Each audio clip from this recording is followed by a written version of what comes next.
Shalom, saudara-saudariku yang dikasihi Tuhan. Kebenaran firman Tuhan untuk kita pada Minggu Sengsara yang ke-6. Sesuai dengan almanak gereja kita, Gereja Kalimantan Evangelis, untuk hari ini kita akan belajar dari Injil Yohanes pasal 11 ayat 1 sampai ayat yang ke-44.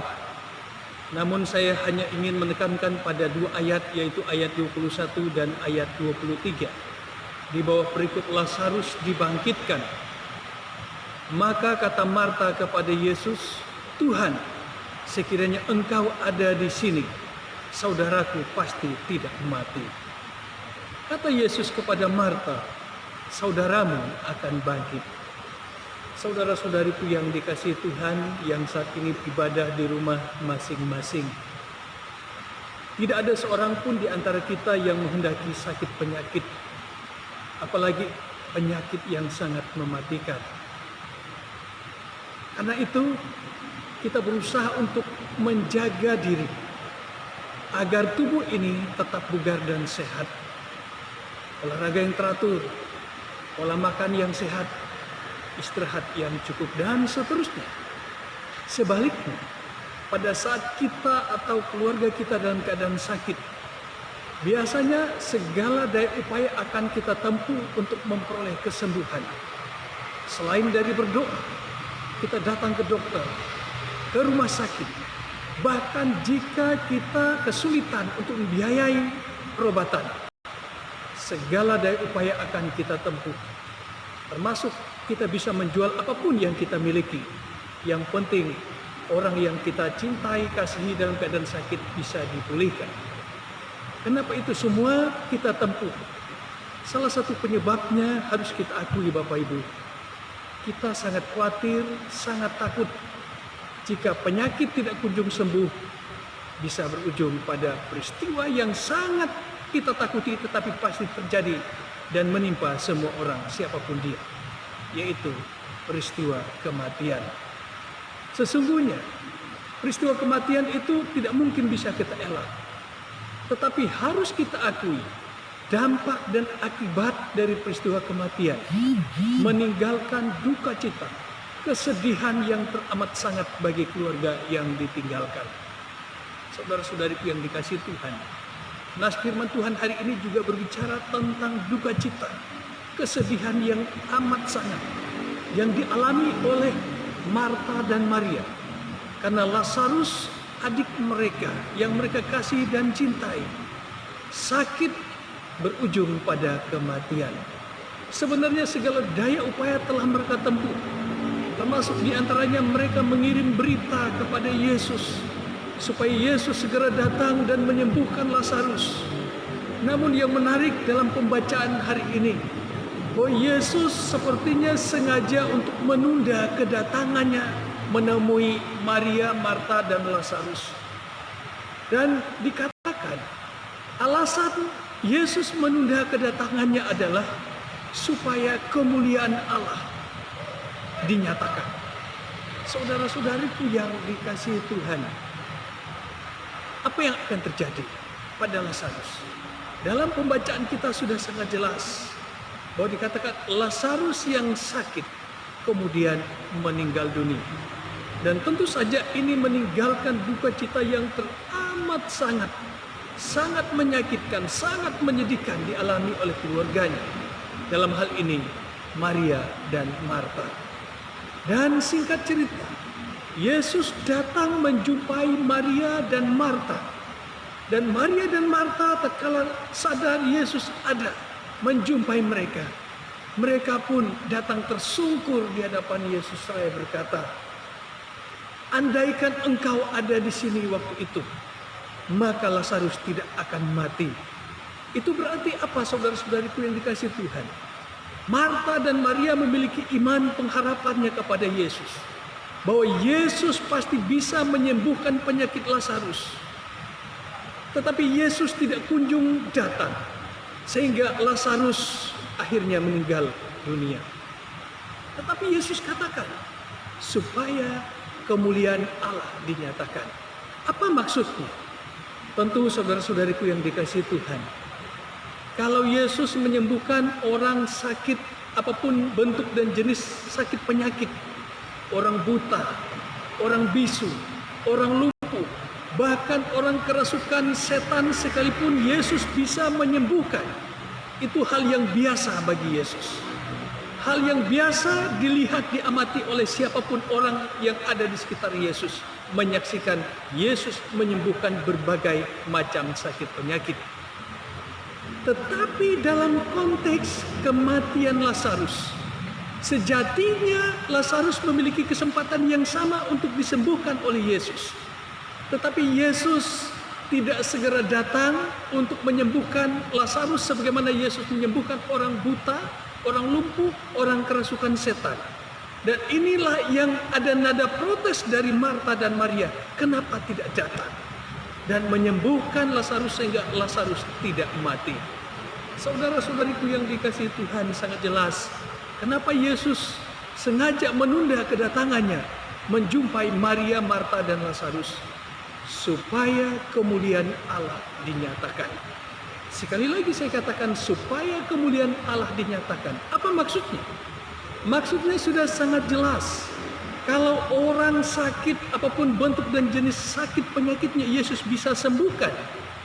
Tetapi tatkala Lazarus yang sudah dinyatakan meninggal dunia, bahkan sudah dikuburkan 4 hari lamanya, dan Yesus datang menjumpai Marta dan Maria yang sedang berduka cita, dan Yesus mau memperlihatkan kemuliaan Allah kepada Marta, Maria, dan orang-orang yang ada di sekitar Yesus dan kita pada saat ini, bahwa ternyata di dalam Yesus, jika Yesus berkehendak, tidak ada yang mustahil, tidak ada yang tidak mungkin. Jangankan orang mengalami sakit penyakit, orang yang sudah meninggal dunia 4 hari lamanya, Yesus bisa atasi, Yesus bisa bangkitkan. Dan itu terbukti tatkala Yesus mengerti kesedihan dan duka cita yang amat mendalam dialami oleh Marta dan Maria. Dan Yesus pun mengajak mereka ke kubur Lazarus, dan di sana Yesus memperlihatkan kemuliaan Allah. Yesus berkata, "Hai Lazarus, keluarlah." Dan ini adalah impossible, tidak mungkin, mustahil bagi kita, bagi Marta dan Maria. Tetapi di dalam Yesus, di dalam Tuhan kita Yesus Kristus, tidak ada yang mustahil, tidak ada yang tidak mungkin. Dan apa yang terjadi? Lazarus keluar. Lazarus bangkit dari kematian dengan kain kafan yang terikat pada tubuhnya. Dan Yesus katakan, buka kain kafan supaya dia leluasa bisa berjalan. Dan Lazarus bangkit kembali. Dan Yesus katakan, akulah kebangkitan dan hidup. Barang siapa yang percaya kepadaku, ia akan hidup walaupun ia sudah mati. Saudara-saudariku yang dikasihi Tuhan, apa artinya bagi kita pada saat ini? Ada beberapa hal yang firman Tuhan ingin sampaikan. Yang pertama adalah Yesus yang kita sembah dan kita imani adalah Yesus yang pro kehidupan.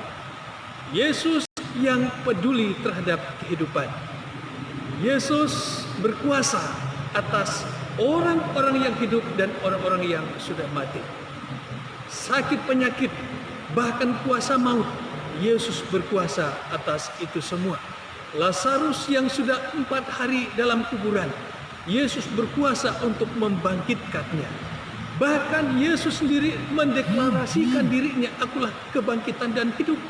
Dan pernyataan itu Yesus buktikan dengan peristiwa Paskah. Yesus yang sudah 3 hari mati karena disalib, Yesus mengalahkan maut dengan peristiwa kebangkitannya. Itu berarti kehidupan bagi Yesus bukan berakhir pada kematian. Kehidupan akhir dan kehidupan bagi Yesus adalah kehidupan itu sendiri. Ada jaminan kehidupan meskipun manusia mengalami peristiwa yang sangat ditakuti oleh semua orang, yaitu peristiwa kematian. Itu berarti bagi saudara-saudari dan saya yang percaya kepada Yesus Kristus, maka kita juga harus pro kehidupan. Salah satu dari ciri kita yang pro kehidupan diantaranya adalah tatkala kita berhadapan dengan apapun tantangan pergumulan yang kita hadapi saat ini. Terlebih sebagaimana kita ketahui, dunia sedang menghadapi wabah virus corona COVID-19. Termasuk kita pada saat ini, sehingga kita tidak bisa beribadah bersama-sama di gereja. Karena kita adalah orang yang pro kehidupan, maka kita juga ingin sebagaimana apa yang dianjurkan oleh pemerintah, bagian dari menjaga kehidupan. Kita pro kehidupan supaya jangan sampai masyarakat, jangan sampai kehidupan ini menjadi kacau balau, menjadi tertular karena wabah virus corona ini. Karenanya kita ambil sikap yang bijak, beriman kepada Yesus Kristus, tetapi juga bijak dalam mengimplementasi, menerjemahkan iman kita. Karena kita khawatir ada penyebaran wabah virus corona, maka kita setuju dengan sikap pemerintah, yaitu menjaga jarak. Karenanya ibadah kita laksanakan di rumah-rumah, tetapi itu tidak mengurangi arti dan makna. Karena Yesus berkata, di mana 2 atau 3 orang berkumpul di dalam namanya, maka Yesus pasti hadir di sana. Amin, saudara.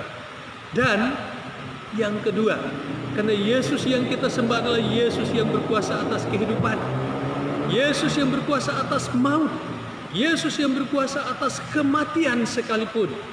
Karenanya, maka walaupun teror virus corona terjadi di mana-mana, maka kita tidak perlu terlalu panik, terlalu takut. Takut panik sebenarnya lumrah dan manusiawi. Tetapi bagi orang-orang percaya, mari kita ubah rasa takut panik itu dalam pengertian yang positif. Ketakutan, kepanikan justru menimbulkan sikap waspada dan berjaga-jaga dengan menjaga kebersihan, menjaga jarak di masa wabah merajalela saat ini, menggunakan anjuran-anjuran yang pemerintah telah tetapkan, jangan keluar rumah, jangan berkerumun, dan lain sebagainya. Itu harus kita lakukan masing-masing. Dan terlebih, karena kita memiliki Allah di dalam Yesus Kristus yang bukan hanya pro kehidupan, tetapi juga berkuasa atas kehidupan dan maut, maka ketakutan, kepanikan yang ada pada kita tidak perlu sampai berlebihan, apalagi membuat kita stres, putus asa, kehilangan harapan, kehilangan motivasi, apalagi kehilangan iman. Justru semakin kita berhadapan dengan situasi seperti saat ini, semakin kita dekat kepada Tuhan, semakin kita bersandar dan bergantung sepenuhnya kepada Tuhan. Dan terlebih ini kesempatan yang baik bagi kita untuk mendekatkan diri kepada Tuhan bersama-sama dengan keluarga, ayah, ibu, dan anak-anak di rumah. Kita memuji Tuhan, kita mendengarkan firman Tuhan, membaca Alkitab, dan kita memberikan persembahan syukur terbaik kita kepada Tuhan. Itu yang Tuhan inginkan bagi kita saat ini. Mungkin sebelumnya kita masing-masing cuek dengan seisi rumah tangga, masing-masing kita mengurus diri sendiri, kita mengandalkan ego kita masing-masing, kita tidak mau peduli dengan seisi keluarga kita, mau ibadah atau tidak, mau berdoa atau tidak, kita tidak mau peduli. Maka melalui peristiwa ini kita dituntut oleh Tuhan, oleh firman Tuhan, untuk benar-benar mendekatkan diri kepada Tuhan melalui ibadah, melalui doa, melalui persekutuan di dalam rumah tangga kita masing-masing. Saudara-saudariku yang dikasihi Tuhan, karena hidup kita sementara dan terbatas, maka gunakan hidup ini menjadi berkat. Bukan hanya bagi diri kita sendiri, bagi keluarga kita, bagi gereja kita, bagi masyarakat kita. Ingat firman Tuhan katakan, apa yang kamu tabur itu juga yang nanti kita tuai. Mari saudara-saudariku, kita berlomba-lomba dengan iman kita menabur kebaikan, menabur benih-benih berkat, menabur apapun yang baik di mata Tuhan dan di mata sesama. Itu yang kita perlihatkan. Tolong menolong, solidaritas, bahu-membahu, dan menjadi berkat bagi sesama, menjadi berkat bagi pekerjaan Tuhan. Tuhan Yesus memberkati firman-Nya. Amin.